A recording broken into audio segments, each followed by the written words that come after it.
આઈસરમાંથી એક બે નહીં પણ 42 જુગારીઓ ઝડપાયા। ખેડા એલસીબીએ આઈસર અટકાવી તો આંખો ફોડી થઈ ગઈ અને ચાલતી આઈસરમાં જુગારનો અડ્ડો ચાલતો લાખોનો મુદ્દામાલ જપ્ત કરવામાં આવ્યો।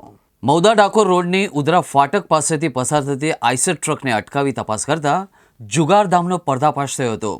જુગાર રમતા ધોળકાના 42 વ્યક્તિઓ ઝડપાયા હતા। પોલીસે રોકડ સાથે 4.72 લાખનો મુદ્દામાલ જપ્ત કર્યો હતો।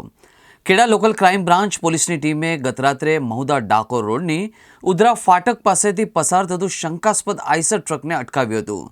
પોલીસે આઈસર ચાલક અને સાથે બેઠેલા ઈસમોનું નામઠામ પૂછતી હતી, ત્યારે પોલીસે પાછળ તપાસ આદરતા લોકો ગોળ કુંડાળો કરીને જુગાર રમતા નજરે પડ્યા હતા। ત્યારબાદ તમામ લોકોને નીચે ઉતારી કુલ 42 વ્યક્તિઓની નામઠામની પૂછપરછ કરી હતી। પૂછપરછમાં આ તમામ લોકો ધોળકા, ખેડા, મહેમદાવાદ, મહુદા, ગળતેશ્વર રૂટ પર આઈસર ટ્રકને દોડાવતા હતા।